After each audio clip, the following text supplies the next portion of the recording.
Hello and welcome to the Green Collar Careers Podcast. I'm your host, Jose Almanzar, a practicing environmental attorney and former environmental scientist. This podcast is all about exploring careers in sustainability in the environmental field, what they look like, how to get started, and how to grow into them. Each episode, I sit down with professionals who have built meaningful careers in this space to hear their stories, how they got started, the challenges they faced, and the advice I have for anyone looking to break in or level up. Whether you're a student, a career changer, or just passionate about making a difference, these conversations will have something valuable for you. Thank you so much for spending time with us. Let's dive right in. Hi, everyone. Welcome to the podcast. I am so excited to have our guest today, Mary Gerding, the Managing Director of Environmental and Risk Placement at Hylant. Mary, how are you today? Fine. Good morning. Good morning, Jose. Good to see you. So, Mary and I met last year at a conference, a contaminated sites conference in Oklahoma City. And immediately we hit it off and I actually just realized before we recorded that we might be the same person, at least when it comes to risk aversion and environmental issues, right? Mary, where are you located right now? Cleveland, Ohio. All right. And you grew up in Cleveland? Yeah. Yeah. Suburb. And Yep. okay, all right. What's the best, if you had to give someone the best restaurant in Cleveland, what would it be? Oh, goodness. I like a place in a little sector of Cleveland called Tremont. And oh gosh, now I just blanked out on the name. I got nervous. It's all right. This podcast gives you the hard-hitting questions. Yeah. I'm thinking I haven't been there a while with COVID. You tend to just go right around the corner and get a pizza. But It's an Italian place? no, it's a bistro, and they have all sorts of food, but you sit outside, and I'll tell you what, I cannot remember the name. It's So that's okay. embarrassing. You know what's gonna happen? It's gonna come to you after we stop recording. Yeah. But if And you, you visit Cleveland, you want to go to Tremont. It's called Tremont. okay. And there are all sorts of little mom and pop restaurants there that are great. And the name is Southside. I just remembered. Oh, see, look at that. Yeah. And it's a little bistro. All right, so little like finger foods and small plates. Meals, they have like chicken and waffles for breakfast. I've Oh, gone there before sports events, and that was oh, delicious. Gone there in the evening, and they just have, I don't know, the salads are creative. They just have the menu's a little not your normal just burgers and fries, I hear and, you. and they have a beautiful patio, and it's right near downtown. And oftentimes we ditch our car in their parking lot and Uber into town if we're going to see the Guardians play or the Browns. Oh, and you so you must love Jose Ramirez then. Yes, You very know, much. he did a thing, and now we're speaking about baseball. Jose Ramirez is a star third baseman for the Cleveland Guardians. He did a thing a few years ago when he was a free up for free agency and he renewed his contract. And he decided instead of going out to market and maximizing what would have been at the time, he probably could have demanded 250, $300 million in the market. He decided to stay with Cleveland and gave Cleveland a hometown discount. And he absolutely loves Cleveland. So my name is Jose, and that's Jose Ramirez. So if he's giving Cleveland an endorsement and Mary's giving Cleveland an endorsement, I think I need to go out to Cleveland. Absolutely, give me a ring. And I'll definitely check out Tremont. Mhm. So, Mary, you grew up in Cleveland. You live in the suburbs of Cleveland. Have you lived anywhere else? Uh, for probably my first 6 years, I lived just outside of Pittsburgh, Pennsylvania, so I haven't been too far. Got it. Fair enough. So you're at Hylant, and you've been with Hylant for how many years now? 18. 18. And tell us, what does Hylant do? What kind of services does Hylant provide or products? Hylant is a commercial insurance brokerage, um, property, casualty, employee benefits, that sort of thing. But my role here at Hylant has always been environmental insurance, and specifically for transactions. Okay, so for the people, I know what that means because I've Mhm. certainly helped been part of transactions where we've needed environmental insurance. But where does environmental insurance come into play in the grand scheme of a either a property or a business transaction? Okay. Typically, when you think of environmental insurance, you'd probably think of a factory that they could have an operational upset and spill something or release something into the environment. And that indeed is what insurance is for. But there's also the component of if you're buying or selling property, the history, the prior conditions, what you might have done to the soil and groundwater that you either know about or sometimes don't even know about. And that's the tricky part of insurance, where we look to insure what's already happened but that we're not aware of. Very so it's like all insurance, you're taking a risk. Both, I mean, the buyer of the policy is taking a risk, putting up money for a premium that may never come to fruition, where they may never need to tap into. But the carrier is on the other side taking on risk for potentially unknown conditions. So, how did you get into this line of work? How did you get into environmental insurance? Right, right. So I started as a puppy. Back in 1980, there was a rule that came through called RCRA, Resource Conservation and Recovery Act. And just coincidentally, I was just out of high school and deciding whether I wanted to be a marine biologist and go to Tampa University, which would have been very exciting, or get married. And so, I'm kind of on the end of the boomer generation. So I got married. And my one of my very first jobs was working at this hazardous waste facility, which prior to 1980, it was a mom pop operation. And there were no rules about how it was operated. But with these rules, we were getting ready to implement that. And so, truly, I was secretary receptionist, and I was typing the permit applications and working with ownership to get ourselves ready to be approved to continue our business. And it was really a sense of right place at the right time. My interest in science served me well. And I moved right through that organization into customer service, waste approvals, handling instructions. I went into safety and compliance.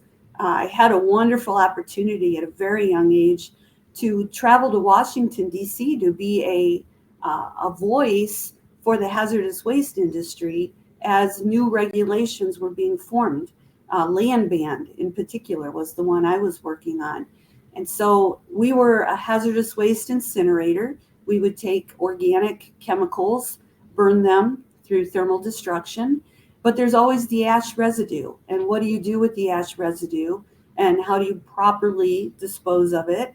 Landfill was the option, but we were learning that just putting it into the land maybe wasn't enough. So, from there, went into risk management, contracts, insurance, and at some point moved on to Hylant in insurance because contracts and just reading and regulations.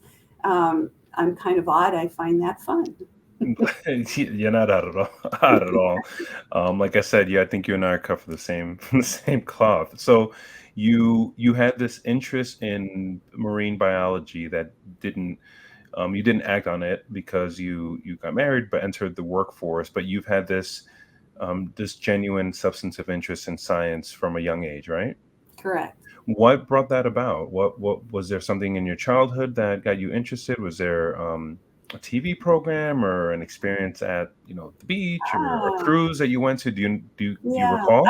I think you're just wired that way, perhaps. I remember as a 5 year old picking dandelions and blowing the seeds. I loved rocks. I loved collecting rocks and seeing the different colors. I did the normal, I don't know, I thought it was normal. Go summer vacation, collect a grasshopper and a bee and glue them on a piece of cardboard and identify them. It was just always fun for me. Yeah, you were a natural scientist without even really being formally trained. So, so you've seen kind of the evolution of I mean, you were there, like you said, 1980 when RCRA, and then the other environmental statutes, CERCLA and TSCA started to come. You've seen the evolution of insurance, the insurance industry. How would you say the insurance industry is, now with respect to environmental and sustainability issues? Are you feel that the industry as a whole is in a place to, um, be progressive about, bettering the environment, or are there areas for improvement? Well, boy, that's a big question. I'm thinking, originally in 1980, there was no environmental insurance, and it was being created and it evolved. And as a regulated facility, our operation in Ohio needed to have public liability insurance, and you pretty much pay $900,000 for $1 million of coverage. And there wasn't a whole lot of risk transfer there. So over time, it did evolve, and it became real insurance. But there is that sense of underwriting, in that you've got to be a worthy operation, a worthy entity. You've got to have due diligence and good practices to be insurable. So so that's great. That's where we are now. There still are maybe a limited number of insurers that provide the coverage. But where we're needing to evolve, and I think we're studying it now, is this concept of ESG, and is that insurable? How do you turn somebody's good faith effort to be a good corporate citizen? How do you ensure that should it not go well? Mm. Um, and we're trying to figure out, is it indeed insurable? So that's kind of where we stand now. And that's interesting because, at least with the E and the S, of ESG, Mhm. I feel, and I've spoken to a few professionals about this, there's a lot of subjectivity that goes into, what is it? Yes, you can do carbon tracking, and there's a lot of objective data that goes into Mhm. environmental. But some of the components of what is a good corporate citizen, some of that stuff is purely subjective. And how can you properly forecast or underwrite a policy on subjective, data, which is a really difficult task. And some really smart people are out there working on that. But eh, Mary, you know better than I do. Almost everything is insurable, so somebody will put out a. I'm sure there are already products out there, right? Uh, well, we're exploring a few right now, as a matter of fact. Yeah. So we work with, sometimes it's Lloyd's of London. Hmm. But we do find, though, to credit here in the US, our carriers are probably as progressive as any when it Mm. comes to environmental risk. So a lot of times it's just helping get our arms around it. What exactly are we wanting to ensure, and under what circumstances? If we can present that to the carriers, they'll make a good faith effort to give us an insurance product. No, and by the way, I'm glad that uh, I'm a big proponent of environmental insurance, of traditional pollution premise liability policies and some other kind of spin-offs of that, in large part because they facilitate transactions being completed. And I think that's really important for, especially when you're dealing with known or suspected contaminated sites where, Mhm. the buyer or the seller, for whatever reason, are at an impasse with respect to who wants to take on that risk contractually. And I find that, insurance really plays a big role in getting those deals to completion, which then allow, in many instances, the buying entity, give them the comfort to go ahead and do the remediation that they were hoping to do at a site, because they know they have, in a sense, a safety net, with a sometimes an expensive deductible, but they know that they have at least the capability, and they're going into this cleanup with eyes wide open.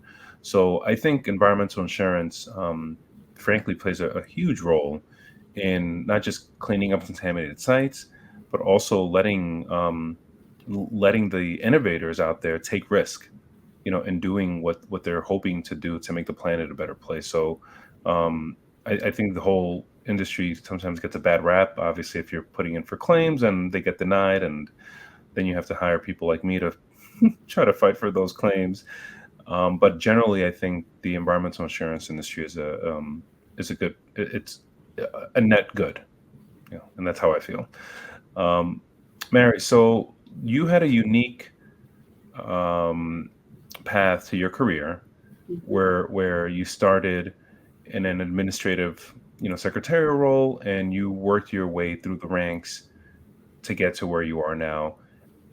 That's atypical, I think, in this day and age. I don't think you see a lot of that, do you?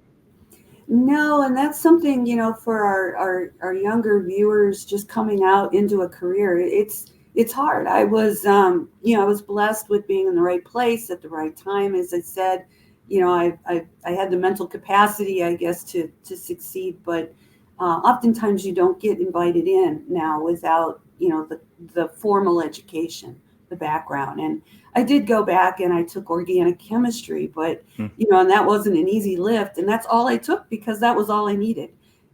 When I moved on here to Hylant, I went through a series of 3 courses to be an accredited risk manager. mhm. So, there's a designation that goes with that. But yeah, for you coming out, it's hard because I think I've got nieces and nephews that graduate from college and they have this vision of what their future is going to be. I'm going to be X, I'm going to be Y.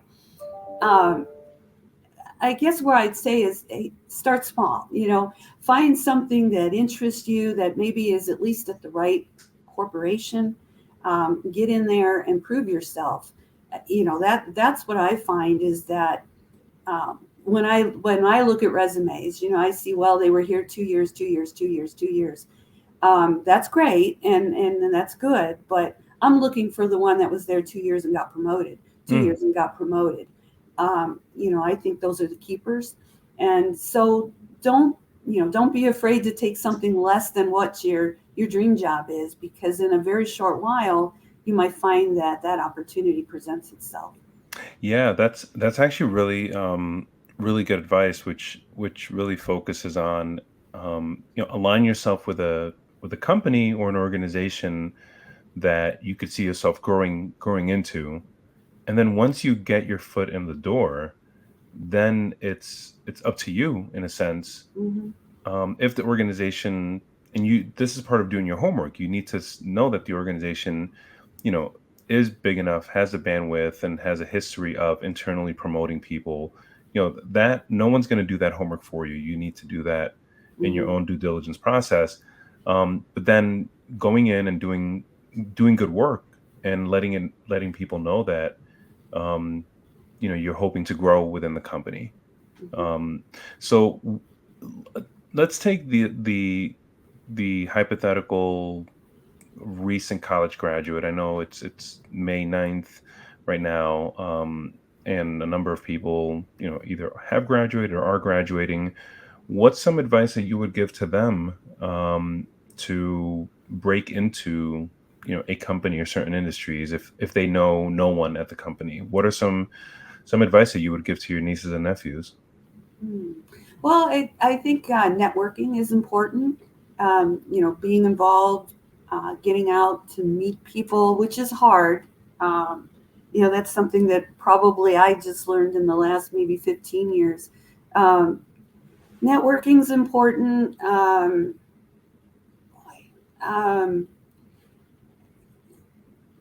it's hard because environmental is so many things. It could be a park ranger, it could be a field technician, it could be an attorney. So many ways to break in.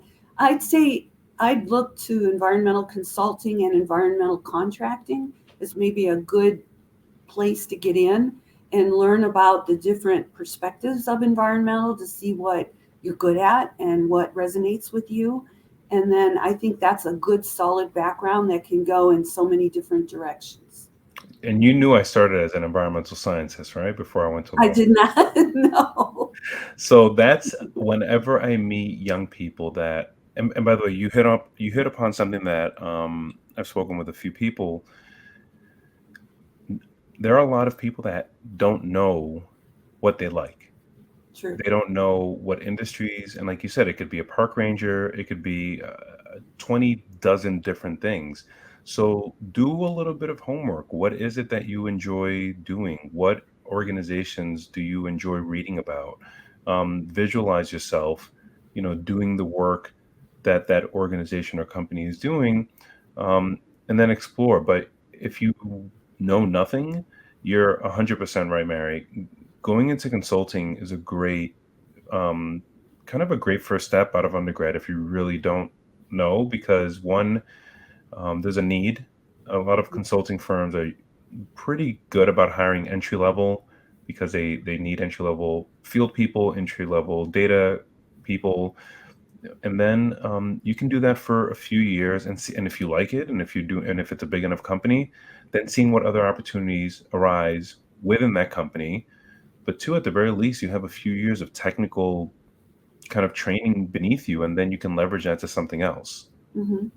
Um, what are some of the big consulting firms that you tend to, work with at Hylant, or that you see in some of the due diligence, underwriting work that you do? Right. With the due diligence, there are nationals, Hmm. actually international these days. In today's world, everybody's kind of buying somebody else all the time, it seems. So, um, don't overlook the local regional offices either, because there's a lot of when I work with underwriters, there's a lot to be said with having an underwriter that's kind of boots on the ground where this project is, because they're familiar with the community and just kind of what the culture is there, and the state laws are very important as well as the federal. So, um, big, small, I'm not sure that there's one's better than the other. Just, look for one that you feel comfortable at, that the people, when you go in for an interview, you just feel like you're a fit. Yeah, yeah, you have to trust. A lot of people, we have this concept of intuition and feeling Hmm. and insight. You kind of have to trust it. That's your body, your mind, kind of giving you some signals. And if you Hmm. sit in an interview or you have a meeting with someone and you don't feel good about it, or just something about the person doesn't feel right, sometimes you have to trust that feeling. Maybe you can't rationalize everything, but sometimes your body and your mind are giving you signals. So you're absolutely right. The converse of that is, if you feel really good about a meeting, you feel really good about a person that you met with, maybe trust that feeling too and explore that a little more. Hmm. Um, Let me ask you about environmental insurance in the industry. How could somebody break into your line of work? Either somebody that's either entry level or experienced, but they have no experience in the industry. How would what kind of people are you looking for? Yeah. So, we talked about environmental consulting, environmental contractors, hazardous waste industry. If you come through waste management, that's another good background.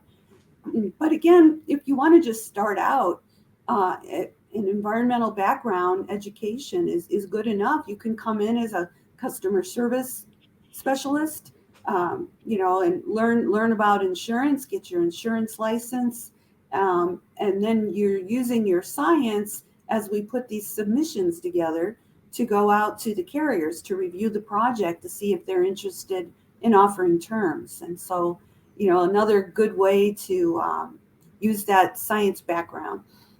What are some of the skills that make someone, in the underwriting process, um, make someone, successful in your line of work? What are some hard skills that, Hard skills. or soft skills, frankly, as well. They're Yeah. just as important. Underwriting, it's attention to detail. Technical. I would think an underwriter is probably even more technical than I am as a broker. I'm probably a little more attuned to contract terms. Um, but the underwriter is really looking at the science, looking at the risk, the history of the site. If a matter's been addressed and cleaned up, they want to see the details. They want to see the analyticals. What were the de minimis levels that were left behind, because environmental regulations are always evolving and changing, and what was allowable in 2020 might not be so good in 2040. So technical skills, good written skills. If you come over on the brokerage side, maybe it gets a little more into um, ability to communicate, networking, that sort of thing. Gets a little more salesy perhaps Hmm. than technical.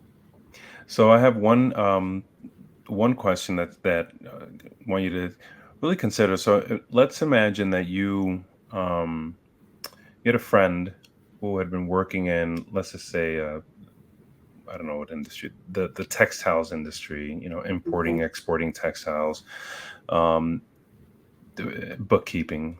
I don't know. I'm just Sure. a non-environmental, Non-environmental. non-environmental, and they said, Mary, I watched a documentary last weekend, and I get it now. The planet is kind of hurting, and I want to do my part, and I want to go and work for the environment. I'm so inspired by the work that you do at Hylant, doing environmental, insurance. What can I do to enter this space? I don't know what to do. What advice would you give that friend? Mm. Boy, that's tough again, because there's so many job descriptions, Mhm. so to speak. So again, I go back to what's your skill set, what's your interest, and try to match that up to something. Um, you know, um, right now, ESG buzzword. Everybody's talking about ESG. None of us are quite sure what it looks like. I mean, we know what it looks like. We're putting checklists together on the E side, but to go out there and do it, we need to convince our businesses that it's worthy and important. Social governance is another big field. So, it's a hard question, Jose, because there's the technical side, there's the social work side, there's the kind of activist side of it. There's so many different ways you could go. I just say follow your heart, and the other thing, though, I guess there's reality. We all need paychecks, so certain lines probably pay a little better than others. So just take all that into consideration and see where you land. That's a great answer. It is because it goes back to something we said earlier. People really need to do their own homework, their own diligence on themselves. Mhm. People go through life, and I was one of these people until recently. I hadn't really sat down and done an assessment as to what are the things that I enjoy doing. What are the things that I enjoy not doing? And until you do that, you just kind of go through your career or life taking jobs just because they're the ones that are in front of you, or opportunities, without really you figuring out or realizing, oh, is this something I really want to do with myself? So no, that's a great answer, and it's actually really perfect because that hypothetical person may not have done that exercise yet. So thank you. Yeah, follow your heart. That's great. I'm gonna put that on a t-shirt. I'm sure there's already a t-shirt on there, but I'm gonna put a Highland logo on it. Follow your heart. Mary, one last question. Any final words of encouragement, or just words of advice to somebody who is finding themselves in a place where they just want to enter the environmental career, sustainability careers? Any words for them? Yeah, I think we covered it. Again, I'm probably from a different generation. Can I tell you that I've always enjoyed my work? That wouldn't be true. It can get stressful. There's a lot there to do, a lot of responsibility, but I've always had that core love of thinking that I'm helping. I'm helping. And you'd say, well, what are you really doing? You're putting insurance policies in place. But those insurance policies oftentimes are supporting redevelopment of a stagnant site that's just been sitting there as an eyesore to the community. And now it's turning into something useful and purposeful. And that gives me a lot of joy knowing that happened. Um, I don't really, I guess the only thing I'd close on here, Jose, is there is a movie that really inspired me. It came out in 2008, and it's a children's movie, and it's called Wall-E. Mm. And Wall-E comes to mind. I like every month in what I do. And that movie was so, I don't know, I think disturbing might be the real word, into what we can all become if we're not careful and we're not good stewards of our environment, and even our person and our humanity. So watch Wall-E and see what you get from it. I love it. And by the way, disturbing, but in an odd way, eye-opening. And I think you're absolutely right. Mary, thank you so much for taking time out of your day. I know you have a million things to do, so I really appreciate you. Our listeners do. Everyone, go check out Mary Gerding from Hylant. She's on LinkedIn. She's always posting interesting articles on how her industry is helping the environment. Mary, thank you so much. I truly appreciate you, and I hope you have a wonderful week. Great. Thank you. My pleasure. Thank you so much for tuning into this episode of the Green Collar Careers Podcast. A huge thank you to our guests for sharing their time and insights with us. If you enjoyed this episode, please take a moment to like, share, and subscribe. It really helps more people discover the podcast. You can also support the show by leaving a review or sharing this episode with someone who might find it helpful. And if there's a topic or guest you'd love to hear from, please let me know. DM me, reach out, shoot me an email. Thanks again for being part of this community, and I'll see you again next time.